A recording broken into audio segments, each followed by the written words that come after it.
Welcome students. Metal and non metal हम पढ़ने जा रहे हैं। मेटल नॉन मेटल के अंदर मेटलर्जी को हम पढ़ेंगे और बहुत सारे बच्चों को इस टॉपिक में कन्फ्यूज़न था, इसलिए मैंने एक सेपरेट वीडियो इसका बनाया है। और आगे भी इसके बहुत सारे पार्ट्स हैं मेटलर्जी के। कंप्लीट जो मेटलर्जी का पोर्शन है, चाहे वो competitive exam point of view से हो या school exam point of view से हो, दोनों से हम उसको कंप्लीट करेंगे। ठीक है बच्चों। सो मेटलर्जी जिनको नहीं पता है मैं बता दूं कि मेटल एंड नॉन मेटल, आपको पता है कि मेटल्स की बहुत सारी क्या हैं प्रॉपर्टीज़ हैं, लाइक मेलिएबिलिटी है, डक्टिलिटी है, इलेक्ट्रिकल कंडक्टिविटी है, वो सॉलिड होते हैं, हार्ड होते हैं, ठीक है, उनमें टेंसाइल स्ट्रेंथ होती है। तो इतनी सारी प्रॉपर्टीज़ होने की वजह से उनको इंडस्ट्री में बहुत ज़्यादा यूज़ किया जाता है। फैक्ट्रीज़ में, कंस्ट्रक्शन में, उनको बिल्डिंग मटेरियल में बहुत ज़्यादा मेटल्स को यूज़ किया जाता है। अब मेटल्स के अगर इतने सारे यूज़ हैं तो मेन क्वेश्चन आता है कि मेटल्स को आप ऑब्टेन कहाँ से करो, मेटल को आप कहाँ से निकालते हो। तो मेटल को हम अर्थ क्रस्ट में उसके डिफरेंट कंपाउंड्स होते हैं, कंबाइंड फॉर्म में वो होता है, वहाँ से उसको निकाल करके उसको हम प्यूरिफाई करते हैं, ठीक है। और उस कंप्लीट प्रोसेस को ही मेटलर्जी कहा जाता है, ठीक है। ये पूरा हमारा चैप्टर, ये पूरा पोर्शन मेटलर्जी के ऊपर होगा। सो मेटलर्जी में क्या होता है कि कंप्लीट जो प्रोसेस है जिससे मेटल को सेपरेट करते हैं, किस में से, उसके कंपाउंड्स में से, ओर में से, मिनरल्स में से, उसको हम कहते हैं metallurgy. One by one topic हम डिस्कस करेंगे। सबसे पहले मैंने लिखा हुआ है relative abundance of elements in earth crust. Earth crust में रिलेटिव अबंडेंस मींस कितने परसेंट एलिमेंट मिलते हैं। वैसे हम बात कर रहे हैं किसकी, मेटल्स की अगर हम बात कर रहे हैं, क्योंकि मेटलर्जी में हम सिर्फ मेटल्स की बात करते हैं। बट यहाँ पर मैंने एलिमेंट्स क्यों लिखा हुआ है, बिकॉज जो क्वेश्चन पूछे जाते हैं वो पूरे एलिमेंट्स से रिलेटेड पूछे जाते हैं। जैसे कि ऑक्सीजन 46% है अर्थ क्रस्ट में, ठीक है। तो आपसे क्वेश्चन पूछ सकते हैं कि which of the following element is most abundant in earth crust. तो कौन सा वो होगा, ऑक्सीजन होगा एलिमेंट। बट है ये एक्चुअल में क्या नॉन मेटल है। तो आपसे क्वेश्चन ऐसे भी पूछ सकते हैं कि कौन सा नॉन मेटल अर्थ क्रस्ट में सबसे ज़्यादा अवेलेबल होता है, वो कौन सा है, ऑक्सीजन है, ठीक है। तो ऑक्सीजन या तो एलिमेंट आप कह सकते हो या नॉन मेटल कह सकते हो। सिलिकॉन यानी कि मेटलॉइड, तो कौन सा मेटलॉइड इसमें सबसे ज़्यादा मिलता है अर्थ क्रस्ट में, तो उसका नाम हो जाएगा सिलिकॉन 28%। फिर आता है एल्यूमिनियम आ जाएगा 8.3% और ये है मेटल, ठीक। तो क्वेश्चन ये बन सकता है कि मेटल सबसे ज़्यादा कौन सा है अर्थ क्रस्ट में, that is aluminium metal earth crust में सबसे ज़्यादा होगा, ठीक है। सो एल्यूमिनियम 8.3% के साथ। अब यहाँ से नीचे आप देखोगे जितने भी हैं ये मेटल्स की कैटेगरी में आ जाते हैं। इसमें एल्यूमिनियम है, इसमें आयरन है, कैल्शियम है, सोडियम है, मैग्नीशियम है, पोटेशियम है। ये सारे किसकी फॉर्म है, मेटल्स हैं। और इनकी परसेंटेज आप देख रहे हो कि धीरे धीरे कम होती जा रही है। तो जो परसेंटेज है वो लगभग आयरन तक पूछी जाती है 5.6%, क्योंकि उसके बाद परसेंटेज और कम हो जाती है और फिर वो पॉइंट्स में चली जाती है। तो परसेंटेज लगभग इनकी ही इंपॉर्टेंट है। सबसे ज़्यादा 46% नॉन मेटल ऑक्सीजन है, उसके बाद मेटलॉइड सिलिकॉन है और फिर एल्यूमिनियम मेटल का नंबर आता है, ठीक है। उसके बाद सारे यहाँ से मेटल स्टार्ट हो जाते हैं। So relative abundance of element in earth crust, ठीक है, वहाँ से आपकी कंप्लीट क्वेश्चन कवर हो जाएंगे। अब अर्थ क्रस्ट में तो ये होता है परसेंटेज, यूनिवर्स में कितना परसेंटेज है। Relative abundance of element in universe या फिर गैलेक्सी मिल्की वे में कितने, कौन सा एलिमेंट सबसे ज़्यादा मिलता है, दैट इज़ हाइड्रोजन, ठीक है बच्चों। हाइड्रोजन एलिमेंट ही यूनिवर्स में सबसे ज़्यादा मिलता है।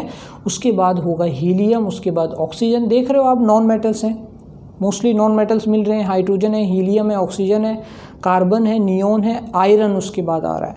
तो इसको आप यहाँ से याद रखना कि आयरन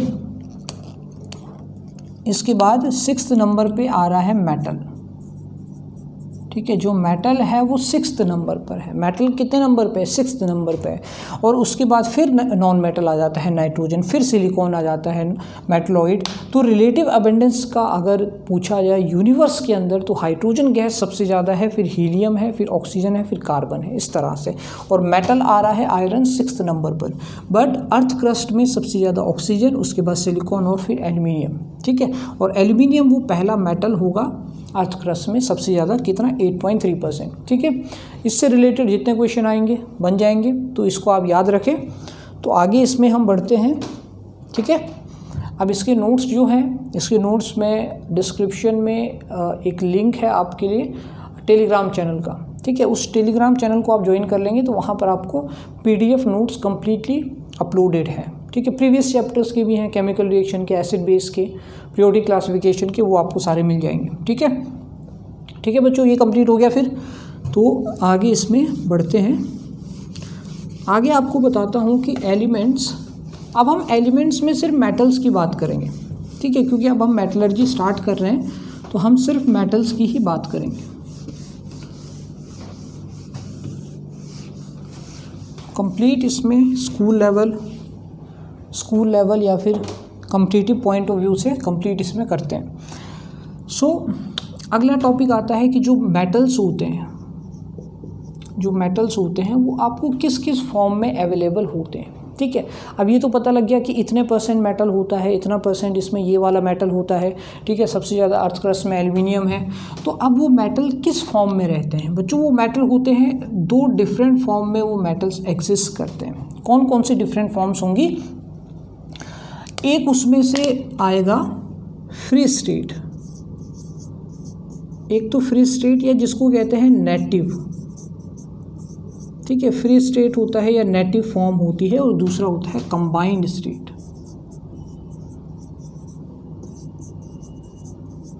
ठीक है। एक होता है फ्री स्टेट, दूसरा होता है कंबाइंड स्टेट। तो मेटल्स जो अर्थ क्रस्ट में होते हैं 2 फॉर्म्स में एग्जिस्ट करते हैं। तो फ्री स्टेट होगा जिसको हम कहेंगे नेटिव स्टेट, और एक होगा कंबाइंड स्टेट। अब नेटिव स्टेट का मतलब है कि आपने एक्टिविटी सीरीज पढ़ी हुई है, ठीक है। एक्टिविटी सीरीज आपने पढ़ी कि यार उसमें जैसे जैसे हम नीचे आते हैं जो मेटल्स की रिएक्टिविटी होती है वो कम होती रहती है, यानी कि जो लीस्ट रिएक्टिव मेटल्स होंगे वो बॉटम में होंगे, ठीक। तो वही जो लीस्ट रिएक्टिव मेटल्स होते हैं, क्योंकि वो किसी के साथ रिएक्शन ही नहीं कर रहे हैं, इसीलिए उनको सबसे नीचे हमने रखा हुआ है। तो वही फ्री स्टेट में या नेटिव स्टेट में अवेलेबल होते हैं जो किसी के साथ रिएक्शन नहीं करते। जैसे ऑक्सीजन है, जैसे आपके पास सोडियम है, वो तो बहुत ज़्यादा रिएक्टिव है, उसको तो ऑक्सीजन दिखा, नाइट्रोजन दिखा, सल्फाइड दिखा, सबके साथ रिएक्शन करेगा। बट आप सोचो किसके बारे में? गोल्ड के बारे में, प्लेटिनियम के बारे में, कॉपर के बारे में, सिल्वर के बारे में, ये बहुत कम रिएक्शन करते हैं या फिर ना के बराबर रिएक्शन करते हैं। तो ये आपको मिलेंगे फ्री स्टेट में या नेटिव स्टेट में, ठीक है। यहाँ पर हम इसको कैसे डिफाइन कर सकते हैं कि those metals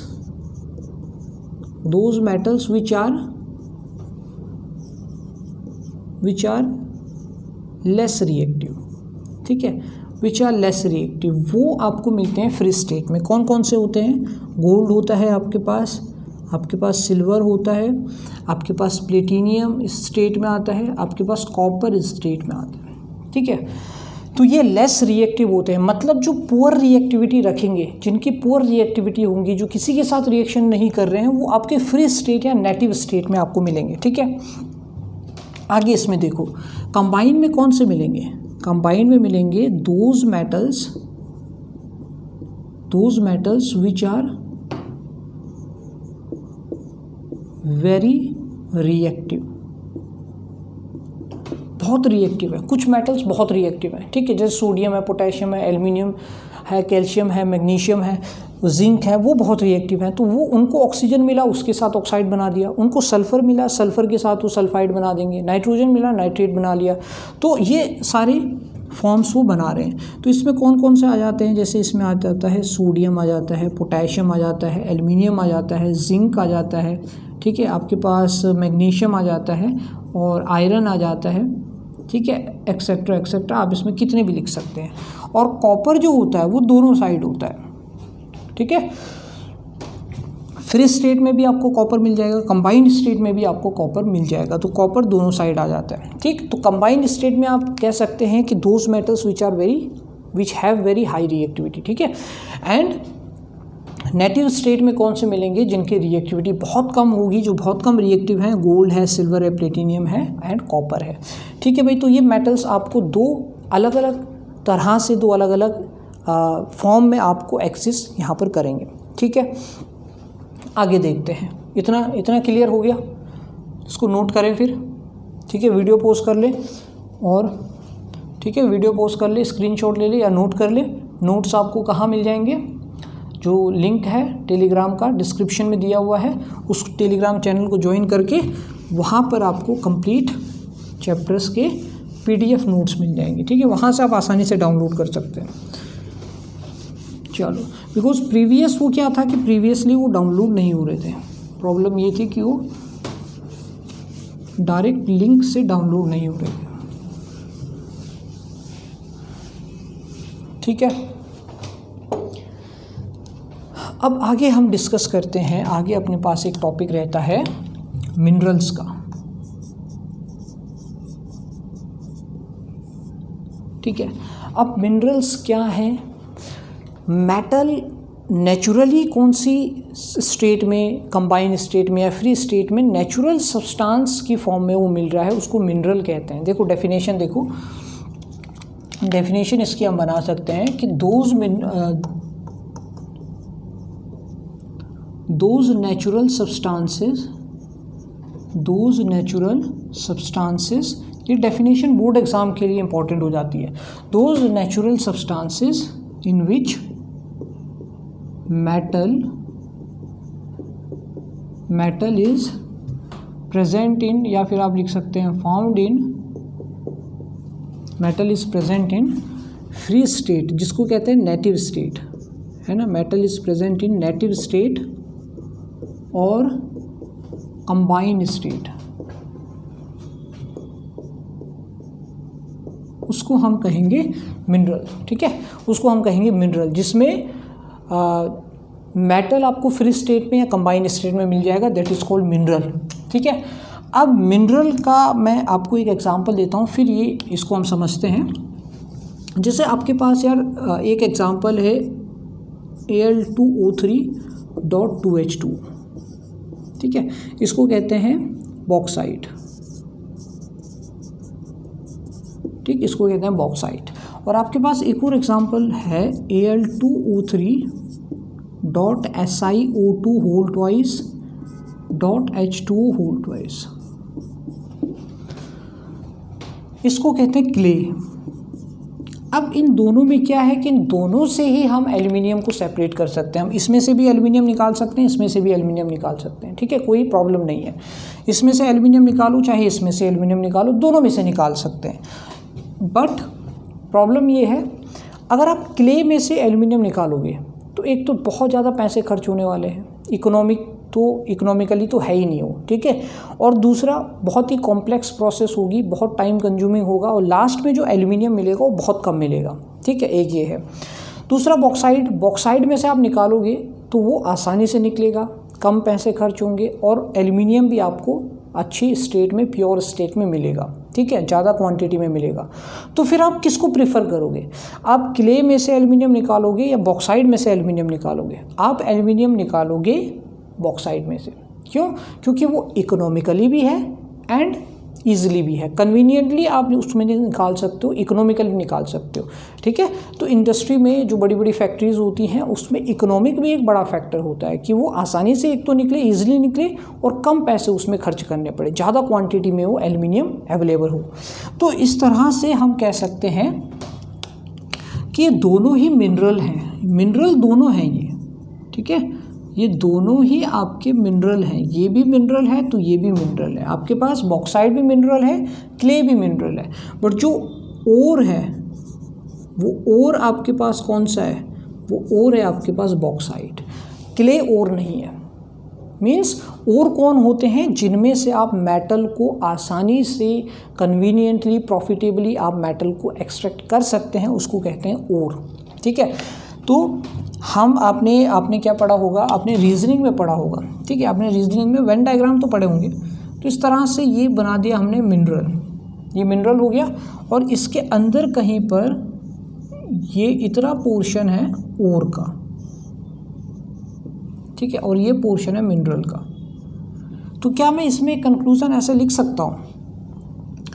all ores are minerals. देखो ध्यान से, लिखा जा सकता है कि नहीं? All ores are minerals. जितने भी ओर आपको इसमें दिखाई दे रहे हैं वो सारे मिनरल्स की कैटेगरी में हैं, ठीक है।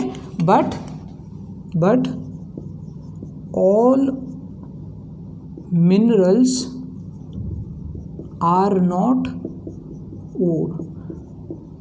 ठीक है। इस दोनों लाइनों में बच्चे बहुत ज़्यादा कंफ्यूज रहते हैं कि ये कैसे बता दिया सर ने। ऑल ओर्स आर मिनरल्स, ये भी ओर है, ये तो मिनरल है ही। And all minerals are not ore, ये भी मिनरल है, बॉक्साइड भी मिनरल है, क्ले भी मिनरल है। बट ओर कौन सा होगा? सिर्फ बॉक्साइड होगा, जिसमें से आप आसानी से उसको मेटल को एक्सट्रैक्ट कर सकते हैं, केवल वही ओर होता है। सो ओर की अगर हम डेफिनेशन देखें तो ओर को हम डिफाइन कर सकते हैं, ठीक है। ओर को हम कैसे डिफाइन कर सकते हैं कि those minerals from which metal can be extracted easily and profitably या फिर इकोनॉमिकली, ठीक है भाई। ऐसे ओर की हम बात कर, ऐसे मिनरल की बात कर रहे हैं जिनमें से मेटल को निकालना आसान है, इजी है एंड कन्वीनियंट, इजी है एंड इकोनॉमिक है, दोनों चीज़ें, तो उसको कहते हैं ओर, ठीक है। तो आई थिंक ये पॉइंट क्लियर हो गया है आपके कि मिनरल एंड ओर क्या क्या होते हैं, उनमें क्या डिफरेंस होता है, ठीक है। ऑल ओर्स आर मिनरल, जितने भी ओर आपको दिखाई दे रहे हैं ये सारे मिनरल के अंदर है ना, मिनरल है ये। But all minerals are not ore, ये जो मिनरल वाला पोर्शन है बाकी बचा हुआ, ये ओर नहीं है, ठीक है। तो इन दोनों लाइनों में कंफ्यूज नहीं होना है। और ओर और मिनरल एग्ज़ाम में आए तो इस तरह से आप दोनों को डिफाइन कर सकते हैं, प्लस आप उनमें एक एग्जाम्पल दे करके उसको क्लियर कर सकते हैं, ठीक है भाई। इतना बता दें मुझे, इतना क्लियर हो गया है, आगे बढ़ा जाए फिर। चलो इसको आप नोट कर सकते हो, स्क्रीनशॉट ले सकते हो, वीडियो पॉज करके अच्छे से आप नोट्स में लिख सकते हो। चलो आगे देखो, आगे इसमें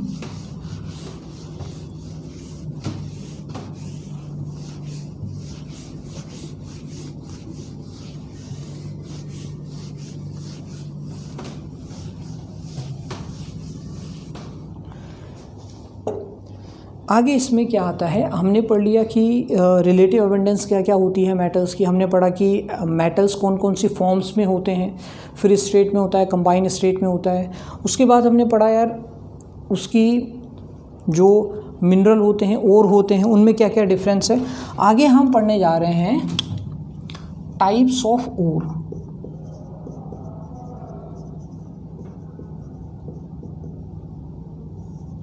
ओर के डिफरेंट टाइप्स हम पढ़ेंगे कि ओर के कौन कौन से टाइप्स होते हैं। अब बच्चों इसके अंदर बहुत कन्फ्यूज़न रहती है क्योंकि नंबर ऑफ़ फार्मूलाज बहुत हैं, तो बच्चे कंफ्यूज रहते हैं कि क्या किया जाए, कौन से फार्मूले को याद करें, कौन से फार्मूले को छोड़ें, किसको याद करना चाहिए, किसको नहीं। तो मेरी एक बात को ध्यान रखें, सबसे पहले आपने जो भी एनसीईआरटी में गिवन है, सबसे पहले आपने उसको नोट करना है, उसको याद रखना है। जब आप मेटलर्जी एनसीईआरटी से पढ़ोगे तो वहाँ पर कुछ फॉर्मूले आपको मिलेंगे, सबसे पहले वो फॉर्मूले आपने याद करने हैं, ठीक। सेकंड, जो भी प्रीवियस ईयर में आए हुए फॉर्मूले हैं या इधर उधर कोई इंपॉर्टेंट क्वेश्चन है उसमें आपको फॉर्मूला मिल रहा है तो उसको ज़रूर नोट कर लें, ठीक है। उसी के बाद जो अदर आपके पास रेफरेंस बुक्स होंगी जिनमें ढेरों फॉर्मूले लिखे हुए हैं, फिर आप उसको पढ़ सकते हैं, ठीक है। बट ऐसा नहीं है कि एक ऑक्साइड ओर है तो आप उसको सारे 10 के 10 फॉर्मूले याद कर लें, नहीं। उसमें देखें, ऑब्जर्व करें कि एनसीईआरटी में कौन सा दिया हुआ है, सबसे पहले उसको याद करें, ठीक है। तो टाइप ऑफ ओर में सबसे पहले अपने पास आता है, एक होता है नेटिव ओर, ठीक है। अब आप कहोगे सर नेटिव का मतलब तो फ्री है, नेटिव ओर का मतलब क्या होता है? नेटिव ओर मतलब होता है कि ऐसे ओर में जो मेटल्स होते हैं वो फ्री स्टेट में होते हैं, वो आसानी से अवेलेबल होते हैं, आसानी से एक्सट्रैक्ट कर सकते हैं, ठीक है। तो इसको हम कैसे डिफाइन कर सकते हैं? इसको हम लिख सकते हैं नेटिव ओर में the ore in which metal is present in free state, ठीक है। फ्री स्टेट में होगा, नेटिव स्टेट में होगा। अब कौन से नेटिव ओर हो सकते हैं, किस किस के नेटिव ओर बन सकते हैं? यस, जिसकी रिएक्टिविटी बहुत कम है, जैसे कि गोल्ड है, सिल्वर है, प्लेटिनियम है, इनकी रिएक्टिविटी बहुत कम है, इनके आपको क्या मिल सकते हैं? नेटिव ओर मिल सकते हैं। जैसे कि अपने पास है गोल्ड, ठीक है।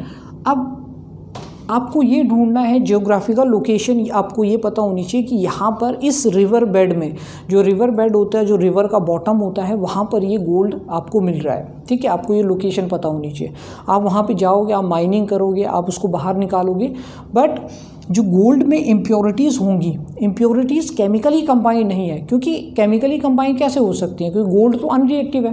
तो इम्प्योरिटीज़ फिज़िकली उसके साथ जुड़ी होती हैं। फिज़िकली मतलब उसमें क्ले होगा, सैंड जुड़ा होगा, सॉइल होगा, डर्ट होगा, इस टाइप की कुछ इम्प्योरिटीज़ होंगी जिसको आप आसानी से अलग कर सकते हैं। सो गोल्ड आपको नेटिव स्टेट या फ्री स्टेट में मिल जाएगा। इसके साथ साथ एक इम्पॉर्टेंट वर्ड यूज़ किया जाता है, नगेट्स। ठीक है, आपको नगेट्स पता होने चाहिए। नगेट्स क्या होते हैं? नगेट्स क्या है कि इसमें the metals which are present in pure lumps. Pure lumps की फॉर्म में होते हैं, प्योर लम्प्स की फॉर्म में होते हैं। मतलब वो आपको पूरा, मतलब आपकी, अगर आपने ये ढूंढ लिया कि हाँ भाई यहाँ पर गोल्ड आपको मिला, तो आपकी तो लॉटरी लग गई, क्योंकि गोल्ड में इम्प्योरिटीज़ केमिकली एक तो कंबाइन है नहीं, उसको आसानी से सेपरेट कर सकते हैं, और फिर वो प्योर लम्प्स की फॉर्म में, वो ग्रुप्स की फॉर्म में आपको पूरा का पूरा एक जगह मिल जाएगा। ठीक है, so the metal which are present in pure lumps, उनको नगेट्स कहते हैं, और इनको एक्सट्रैक्ट करना आसान होता है। डिफ़िकल्ट बस एक ही है कि आपको पता होना चाहिए वो इस जियोग्राफिकल लोकेशन पर है। ठीक है, वहाँ से आप उसको आसानी से एक्सट्रैक्ट कर सकते हैं, तो इसको हम कहते हैं नगेट्स। ठीक है, the metal which are present in pure lumps, इसको याद रखें। फिर सेकेंड टाइप के अपने पास आते हैं ऑक्साइड ओर। ऑक्साइड ओर, ठीक है, ऑक्साइड ओर। ऑक्साइड ओर कैसे बनेंगे यार? ऑक्साइड ओर कैसे बनेंगे? ऑक्साइड ओर बनेंगे कि एक मेटल है वो बहुत ज़्यादा रिएक्टिव है। ठीक है, जैसे सोडियम, पोटेशियम, एल्युमिनियम, कैल्शियम। अब जहाँ पर उसको ऑक्सीजन मिला उसने रिएक्ट कर लिया। ठीक है, उसने सीधा जा कर के रिएक्ट कर लिया। ये ऑक्सीजन है, ये उसने रिएक्ट किया तो क्या बनाएगा? मेटल का ऑक्साइड बनाएगा, और इसी ऑक्साइड की फॉर्म में वो आपको मिलता है, जिसको आप सेपरेट कर लेते हो। कौन कौन से एग्जाम्पल इसमें याद करने हैं? एग्जाम्पल मैं आपको बता दूं कौन कौन से हैं। एक है एल्युमिनियम। एल्युमिनियम आपको याद करना है। ठीक है, एल्युमिनियम में कौन कौन से हैं? एक एल्युमिनियम है, एक है इसमें कॉपर। ठीक है, एक एल्युमिनियम है, एक कॉपर है, एक इसमें आयरन आता है। आयरन का भी आपने याद करना है। बाकी इंपॉर्टेंट मैं देखता हूँ कौन कौन से हैं, बट पहले हम इनको लिख लें। एल्युमिनियम में अपने पास होता है Al2O3.2H2। ठीक है, एल्युमिनियम ऑक्सीजन के साथ जुड़ गया, ऑक्साइड और इसने बना दिया। अब हम क्या करेंगे? इसको निकाल करके एक्सट्रैक्ट, माइनिंग करके हम इस एल्युमिनियम को यहाँ से बाहर निकालेंगे। ठीक है, और मेटलर्जी किसको कहेंगे? वो जो कंप्लीट प्रोसेस है जिससे हम एक प्योर मेटल को एक्सट्रैक्ट कर रहे हैं उसकी ओर से, उसमें डिफरेंट स्टेप्स लगा करके, उसको कहते हैं मेटलर्जी। सो अपने पास ये है, इसको कहते हैं बॉक्साइट। ठीक है, Al2O3.2H2, it is known as bauxite. एक और है अपने पास Al2O3, सिर्फ Al2O3, इसको कहते हैं एल्यूमिना, या फिर इसको कहा जाता है कोरंडम। तो ये एनसीईआरटी में भी है, इंपॉर्टेंट है, इस पे क्वेश्चन पूछे जाते हैं। तो Al2O3.2H2 is bauxite and Al2O3 is alumina और कोरंडम। ठीक है, कॉपर में अगर हम देखें, कॉपर में होता है Cu2O, that is copper pyrite.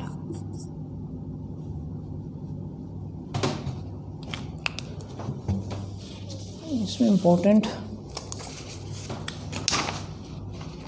कौन कौन से अपने पास हैं?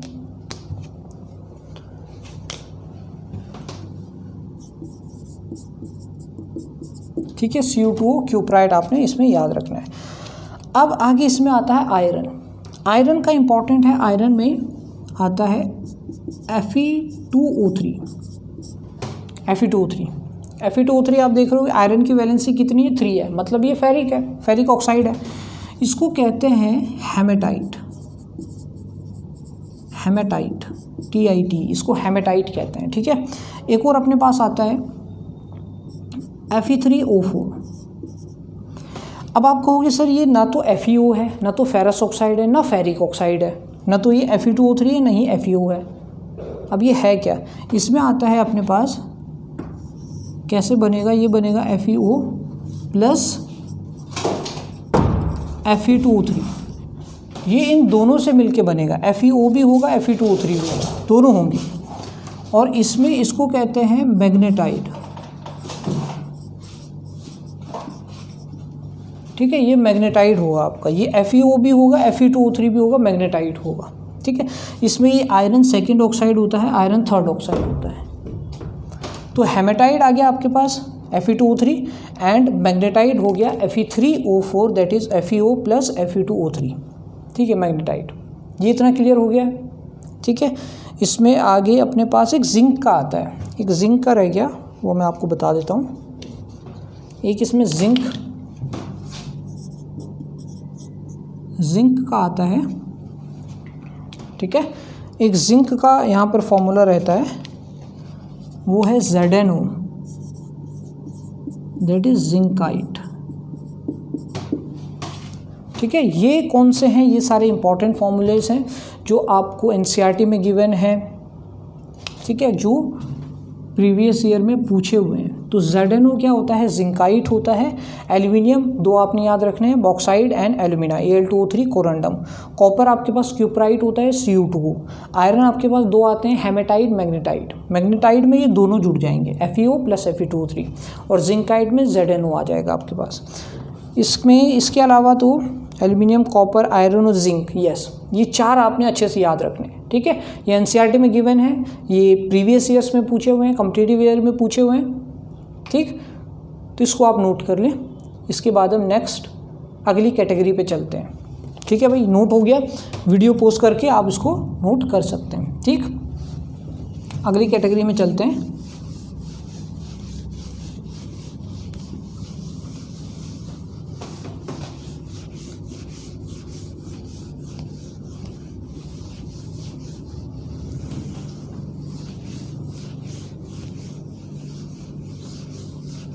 तो अगली इसमें अपने पास कैटेगरी आ जाती है,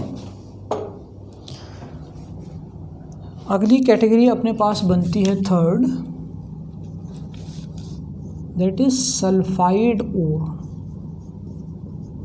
ठीक है, इसमें क्या होगा? मेटल होगा प्लस सल्फर होगा, metal plus sulphur.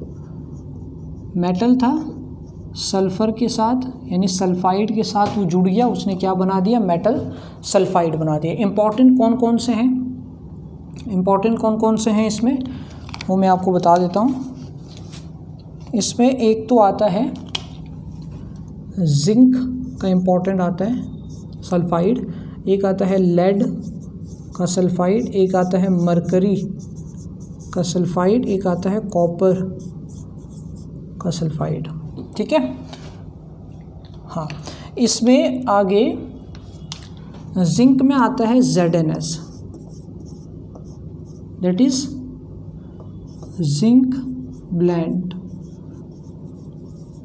Zinc blende या जिंक ब्लेंड इसको कहते हैं। लेड का होता है PbS इज गैलेना, इंपॉर्टेंट है, NCERT में दिए हुए हैं। मरकरी होता है HgS दैट इज सिनेबार। ठीक, एंड कॉपर होता है Cu2S that is copper glans. अच्छा, इसमें हाँ, यही इसमें इंपॉर्टेंट है, गैलेना, सिलेबार, ये हमने चारों इसमें कर लिए। ठीक है, तो एक इसमें Ag2S भी होता है, वो भी पूछ लेते हैं, सिल्वर ग्लैंस इसको कहते हैं, सिल्वर ग्लैंस। ठीक है, ये किसका होगा? ये होगा सिल्वर का।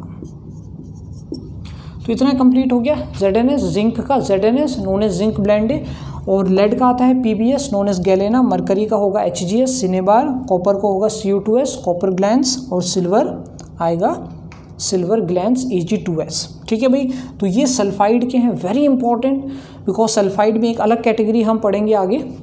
सेपरेशन में, तो उसमें ये सारे फॉर्मूले यूज़ किए जाते हैं, तो बहुत इंपॉर्टेंट है। ठीक है, थर्ड आगे बढ़ते हैं थर्ड कैटेगरी में। थर्ड अपने पास कैटेगरी आती है कार्बोनेट ओर। कार्बोनेट ओर की कैटेगरी आती है, मतलब मेटल प्लस कार्बोनेट। ठीक है, कार्बोनेट ओर की कैटेगरी अपने पास आती है, और इसमें मेटल किस फॉर्म में होगा, कार्बोनेट की फॉर्म में होगा। कौन कौन से इसमें रहते हैं, इसमें कौन कौन से होते हैं, इसमें होता है कैल्शियम, इसमें होगा मैग्नीशियम,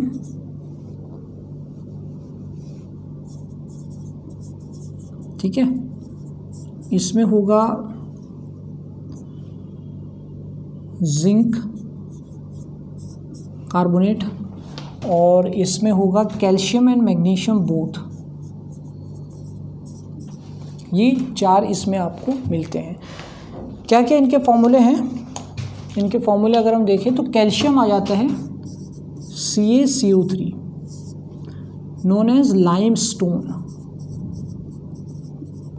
ठीक है, आप जानते हैं ना CaCO3 लाइमस्टोन। उसके बाद मैग्नीशियम आ जाता है MgCO3, इसको कहते हैं मैग्नेसाइट, मैग्नेसाइट। जिंक आता है ZnCO3 नोन एज कैलामाइन, पूछा जाता है, इंपॉर्टेंट है कैलामाइन। और अगला आता है डबल सॉल्ट। डबल सॉल्ट याद है आप लोगों को, डबल सॉल्ट आता है CaCO3.MgCO3। ठीक है, ये होता है डोलोमाइट, डबल सॉल्ट। तो सिंपल सॉल्ट है ना, CaCO3 MgCO3, सिंपल सॉल्ट जुड़ गए, डबल सॉल्ट बन गया डोलोमाइट। ठीक है, तो कार्बोनेट में ये चार आपके लिए इंपॉर्टेंट है, CaCO3 limestone, MgCO3 magnesite, ZnCO3 that is calamine, and double salt CaCO3 MgCO3 dolomite. ठीक है, इसमें से आप कैल्शियम भी निकाल सकते हैं, मैग्नीशियम भी निकाल सकते हैं। इसके अलावा इसमें कोई खास नहीं है। सल्फाइड में अपने पास एक इम्पॉर्टेंट रह गया, सल्फाइड में एक इम्पॉर्टेंट रह गया एल्युमिनियम का, एल्युमिनियम का दैट इज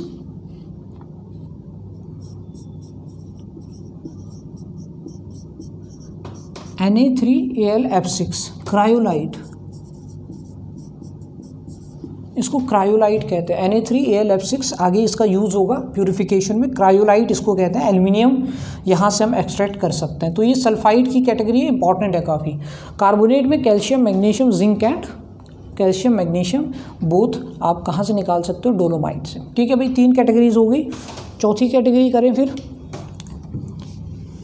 फोर्थ अपने पास कैटेगरी रहती है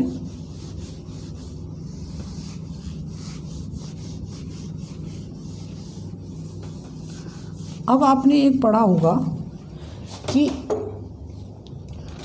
अपने पास फोर्थ कैटेगरी में आता है हैलाइड, हैलाइड ओर। हैलाइड ओर किसको कहते हैं कि मेटल होगा, मेटल किसके साथ जुड़ेगा, हैलोजन के साथ। अब हैलोजन क्योंकि नॉन मेटल्स होती हैं और ये metal plus non metal ionic compound ये बना देंगे, तो ये हैलाइड बना देता है। ये मेटल का क्या बनाता है, हैलाइड बनाता है। ठीक है, हैलोजन आपको पता है ना, fluorine, chlorine, bromine, iodine, एस्टेटीन, eighty. तो इनके अगर आप -1 लगाते रहोगे तो ये फ्लोराइड, क्लोराइड, ब्रोमाइड, आयोडाइड, एस्टेटाइड, तो ये हैलाइड बन जाएगा। ठीक है, कौन कौन से इसमें इंपॉर्टेंट होते हैं, इसमें इंपॉर्टेंट एक है सोडियम का, ठीक है, और हैलाइड ओर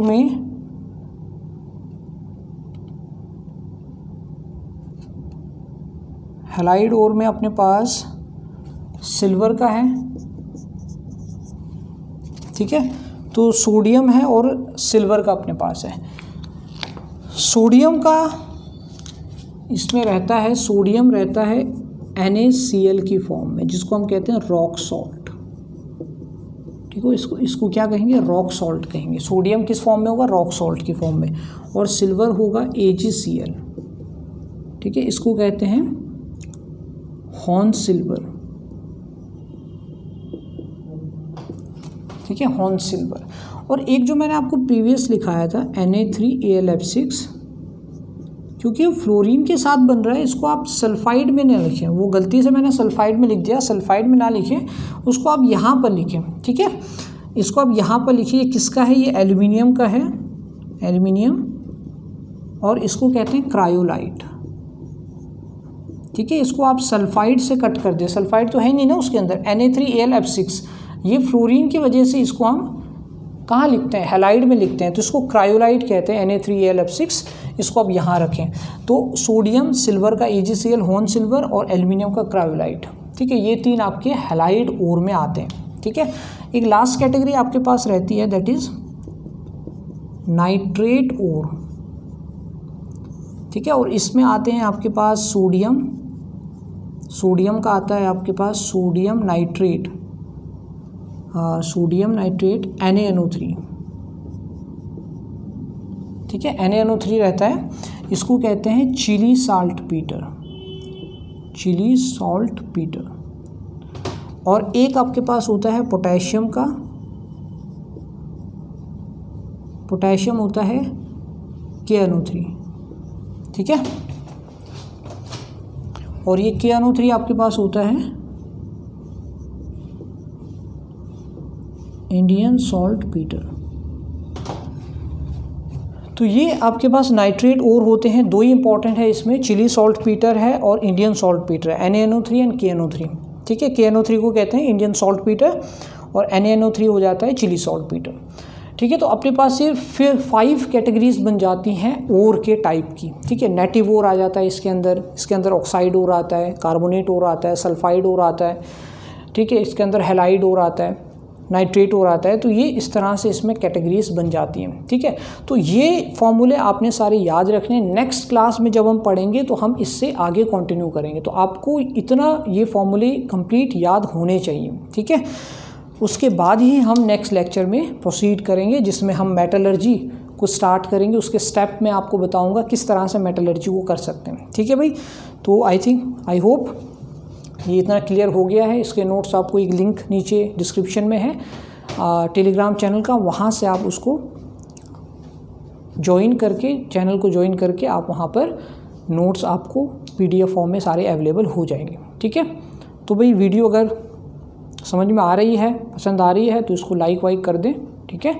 और मेटलर्जी हम कंप्लीट करेंगे, मेटलर्जी में जितना भी कॉम्पिटिटिव व्यू होगा वो हम सारा इसमें देख रहे हैं। ये सारे फॉर्मूले इंपॉर्टेंट हैं, NCERT प्लस प्रीवियस ईयर के फॉर्मूलेज हैं, तो इसको ज़रूर याद करें, ठीक है।